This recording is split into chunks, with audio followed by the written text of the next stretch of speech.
باب ما جاء في الرجل ينسى الصلاة.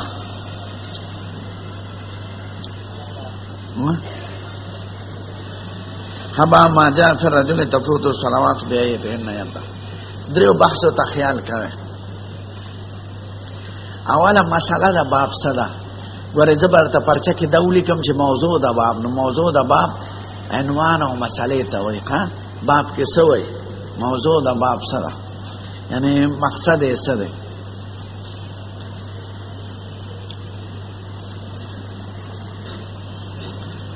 باب کې څه مسله ثابته وي او فقها کرام د هغې په باره کې څه وایي او ادله څه دي؟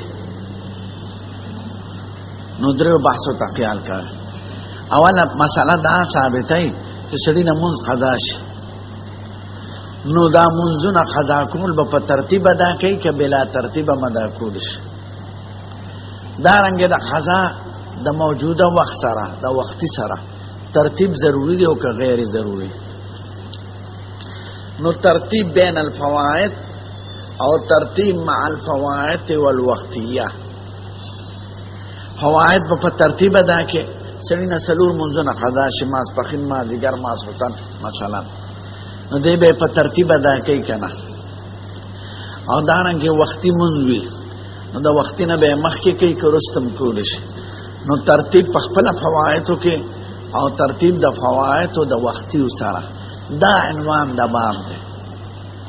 موضوع د باب دا ده چې ترتیب په مابین د فوایدو کې او د فوایدو د وختیو منځ کې دا ترتیب ضروری دی که غیر ضروری دی، دا مسله بیانول غواړم. اوس پوه شئ په موضوع د باب. دې ته موضوع د باب وایي، عنوان د باب، مقصد د باب.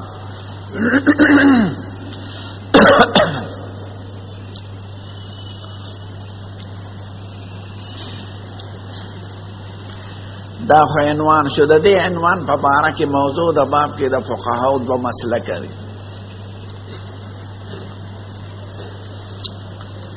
درې ائمه کرام په یو طرف دي، یو په بل طرف دي. درې ائمه کې امام ابو حنیفه، امام مالک او احمد صاحب دوی دا وایي چې ترتیب په مابین د فوایدو کې او د فوایدو او د وختي په منځ کې واجب دی.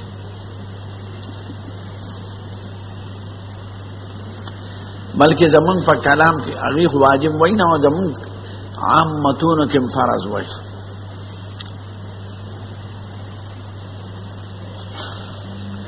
حضرت امام شافعی صاحب وایي ترتیب په مابین د فوایدو کې او د فوایدو او د وختیو کې مستحب دی.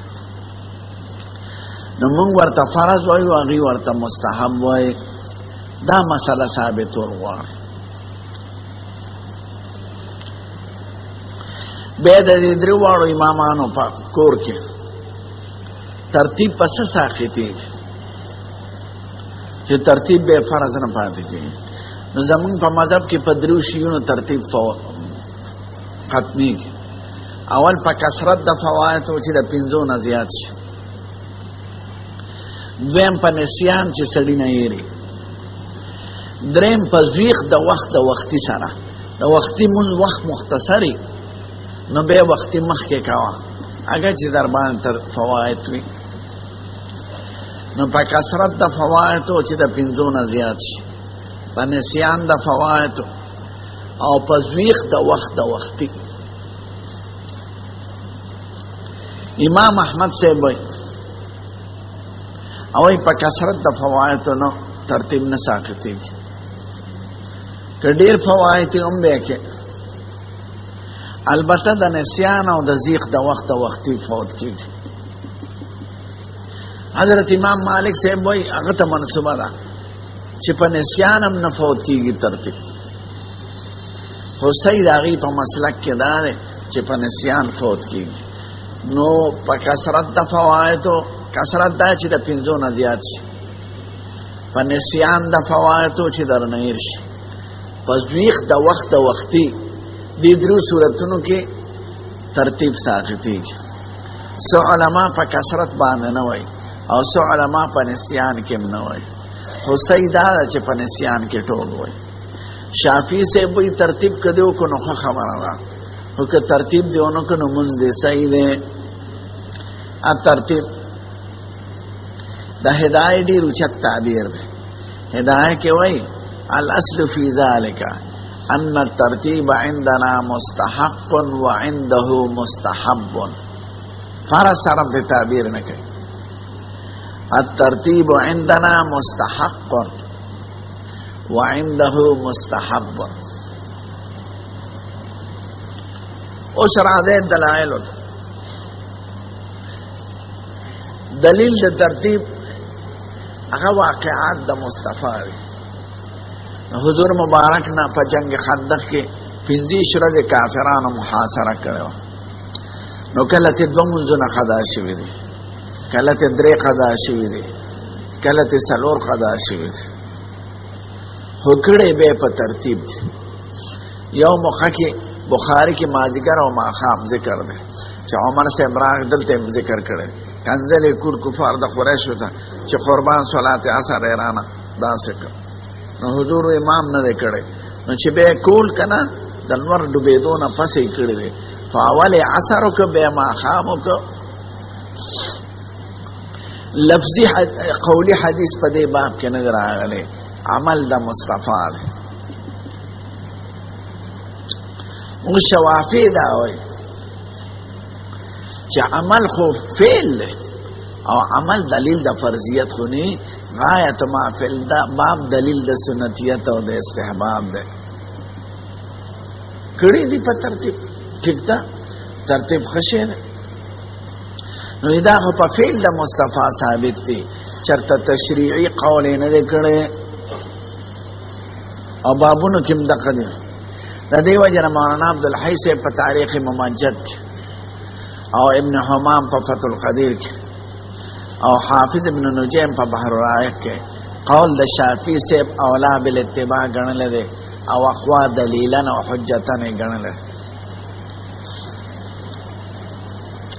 د دوه وجونه یاد لره.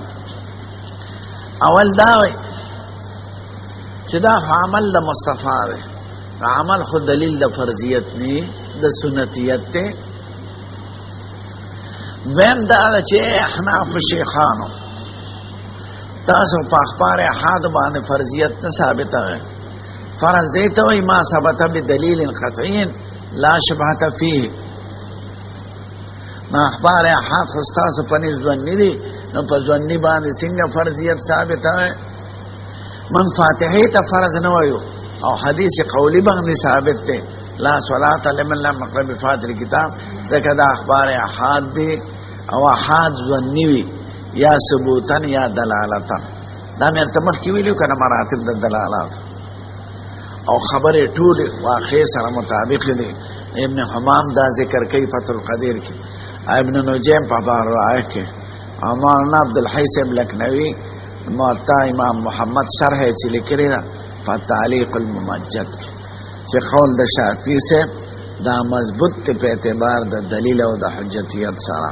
د دوه وجونه، یو خدا چې فعل د مصطفی دی او فعل دلالت په فرضیت نه کوي، په سنتیت کوي.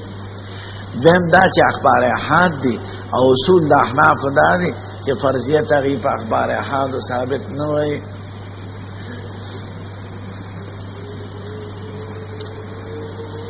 احناف ولې دومره زور ورکوي؟ او یوازې احناف نه دي، مالکیان هم دي، حنابل هم دي. که یوازې منګه وي نو منګه به وي چې یاره سم بدنامي ونو د لمدو بس لمده شي. خو حنابله مالکیان یعنی درې واړه ائمه او درې واړه فقها د ترتیب د فرضیت قائل دي. دا ولې لکه دا سړی پاسي او راپاسي چرته تقاضا ده یو ځل پاسې به په نه جوړه خو نه دی نه جوړه دا ډوډۍ ډېر وخوري که نه نسوار ورپسې باچ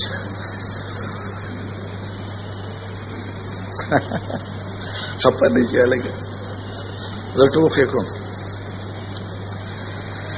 دا دې روح جوړ کړي که نه جوړ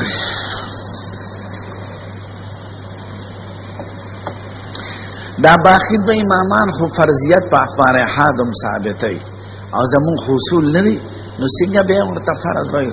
ما ورته هدايه مولا تعبیر ډیر اعلی دی، هغه د فرضیت تعبیر نه دی کړی، هدايه ناشنا کتاب وی الترتیب عندنا مستحق وعنده مستحب، د فرضیت اطلاق په نه دی کړی. قاعده دا ده چې اخبار احاد کله افاده د ځوان کوي، کله د ځوان غالب کوي. نو ځوان کی وجوب ثابتېږي او ځوان غالب کې کله فرضیت عملی ثابتېږي.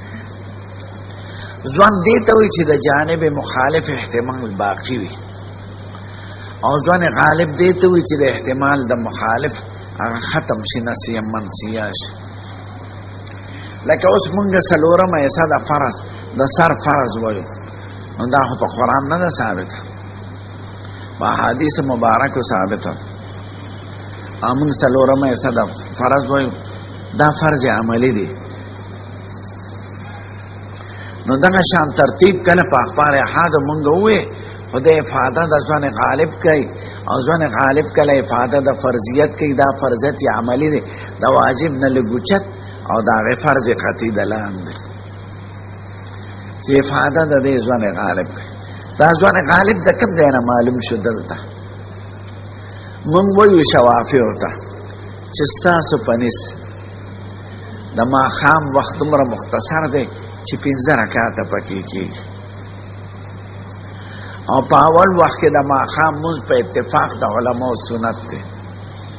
نو چې حضور مبارک د مازدیګر مخکې وکړو او د ماښام یې وروسته وکړو، نو که دا ترتیب سنت وي نو ترک د یو سنت په بل سنت ولې کوي؟ پوهېږې؟ ادا د ماښام په اول وخت کې سنت ته اجماعاً، او ستاسو په نس وخت اول هغوی په دواړو ورځو کې جبرئیل علیه السلام په وخت اول کې راغلی. دلته ترمذي کې موږ دا ووایو چې شافعي صاحب وایي د ماښام یو وخت دی په قدر د 5 رکعاتو، 3 رکعاته فرض او 2 رکعاته سنت. نو حضور مبارک دا اول وخت اتفاقا سنت دی، او مازدیګر دی پرېښود او مازدیګر یې مخکې وکړو. نو که دا قضا ترتیب سنت وي نو ترک د سنت وختي ولې په بل سنت کوي؟ سوال دا من په خبره پیږی کنه. معلومه دا شه چې ترتیب د دې سنتو نه درجه اوچته لري، ځکه که دا سنت وي نو هغه مقامي سنت ولې پرېږدي؟ ماښام به یې مخکې کړو او وخت هم مختصر دی، او مازدیګر فاسم قضا شوی، او بیا په یو واقع کې 4 منځونه، اول یې ماسپښین وکړه، بیا یې مازدیګر وکړه، بیا یې ماښام وکړه، بیا یې ماسخوتن وکړه. نو قضا فاسم قضا و، نو دا وختي ولا ولې رستو که. معلومه دا شه چې ترتیب دا د سنتو نه بره درجه لري، او د سنتو نه بره درجه زمونږ په نس واجب ده او د دوی په نس فرض ده. خو واجب زمونږ 2 قسمه ده، چې واجب که په ځوان غالب ثابت وي نو هغې ته فرض عملی وایو، او که په عام ځوان ثابت وي نو هغې ته واجب اصطلاحي وایو. فرض عملی د فرض اعتقادي نه کمی، یعنی په ترک سره فساد راځي. که چا ربع د سر مسه نه کړه نو مسه یې کېږي زمونږ په مذهب کې؟ نه کېږي. خو منکر ځینې کافر نه دی. نو فرض عملی او فرض اعتقادي کې دا فرق دی چې فرض اعتقادي کې چې ونه کې نو فساد راځي، او که منکر شوی نو کفر راځي. لکه د مخ وینځل، نفس مسح د سر، لاس وینځل دا فرض دی. نو که دې نه چې انکار وکړو نو کافر کېږي. او ربع د مسح د سر نه که چې انکار وکړو کافر کېږي نه، ځکه شوافي څومره فرض وایي انا ما یطلق علیهما. خو زمونږ په مذهب کې کوم چا مسح د ربع سر ونه کړه نو مسح نه ادا کېږي. خو منکر ځینې کافر نه دی، نو دې ته فرض عملی وایي نه فرض اعتقادي. نو دا ترتیب مونږ فرض عملی ګڼو، او فرض عملی په اخبار احاد باندې مونږ ثابت وایو چې افاده د ځوان غالب کوي. نو مونږ وایو چې حضور مبارک ټیک ته په ترتیب کړی دی مونږ، دا خو تاسو مانه. نو دا ترک د سنت که دا ترتیب سنت وي نو ترک د هغه مقامي سنت په دې سنت ولې کوي؟ معلومه دا شه چې دې مرتبه د سنتو نه بره ده، او د سنتو نه بره مرتبه د څه ده؟ مونږ خو لا د واجب مرتبه وایو، او دوی د سنتو نه پس فرض وایي. واجب نه دی قائل. صرف امام احمد صاحب د واجب او قائل دی، مالک او شافعي صاحب د وجوب نه وای مانځ کې، او په حج کې را سره ټول وجوب وای. دا خبره مې یادې کنه ما ته مخکې ویلو. نو مونږ وای چې عملاً حضور مبارک کړی دی، نو مونږ ورته فرض عملی وایو لا اعتقادي، نو ځکه مونږه ترتیب ضروری وایو.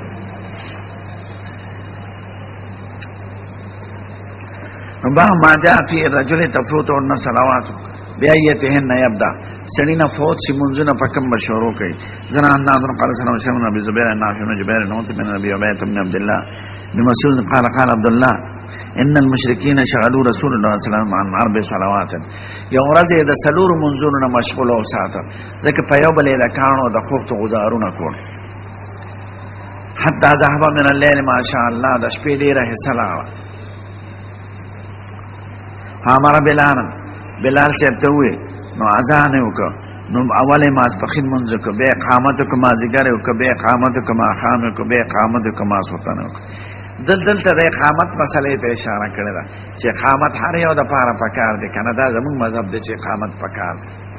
شافعي صاحب وی خیر دی که چونه قال ابو سعد عبد الله ليس باسناد باس، اسناد خره اگر چې ابو عبیده سماد عبد الله نه نشته. نو سوال دا چې سمې نشته د زوی د پلار نه، نو حدیث ته څنګه لا باس به وي؟ حدیث هم منقطع شو. خدا دا چې په خپل د ابو عبیده سما کې د عبد الله خلاف ته د محدثینو، ځکه چې پلار وفات کېده د 2 کالو، نو سن د سما خو د 5 کالو نه ثابتېږي. نو دا خبره خطی نه وه. دویم دا چې د عالم د پر روایاتو د پلار داغه د شاګردانو په نسبت، ځکه د مور نه اوریدلی کور کې د پلار خبرې او ویل کی کنه، نو زوی ته د پلار خبرې زیات یادې په نسبت د شاګردانو. نو ځکه ویلې سه به اسنادي باس سند قابل قبول له، اگر چې د ابو عبیده سما د پلار نه نشتا. دا کوم ځای کې یو اعتراض موږ ذکر کړو په مسله د وضو بالنبیذ کې، درته یاد دی که؟ او په مسله د قبله کې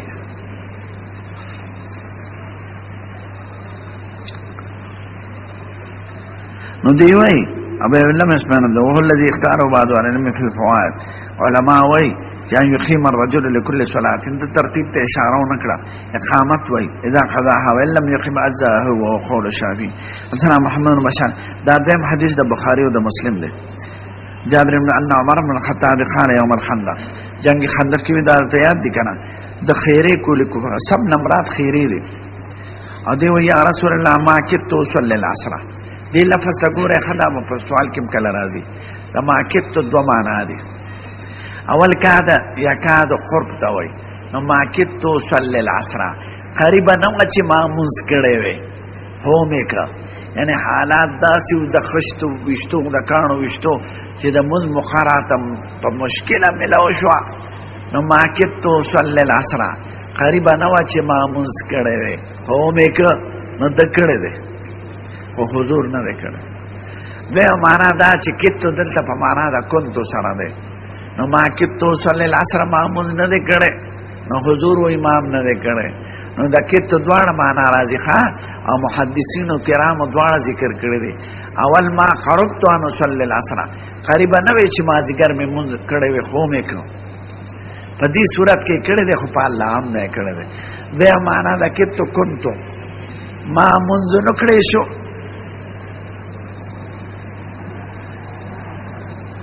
نو سید الکائنات وی والله ان صلیتها ما نه کړي. قال فنزل بطحان، بطحان خور دی چې دا غي په سر باندې د خندق کودای شو.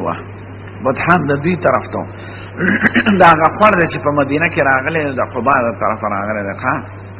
او 2 نور خورونه دي، یو ته وادي عقیق و یا مغرب جانب ته دی، بل ته وادي رنونا و یا شمال طرف ته دی، د احد طرف ته چې خالد بن ولید پر راغلو. نو 3 خور دي په مدینه کې، وادي بطحان، وادي عقیق، وادي رنونا. آیات داره نو یو کشو چاردام کو توزنا فصلی رسول الله صلی الله علیه وسلم العصر اولی د مازیګر منځو که بعد ما غربت شم نور ډوب شو ثم صلى بعد المغرب بیا د ماښام منځو که نو ترتیب فوت دغه که په ترتیب وخت شته که نه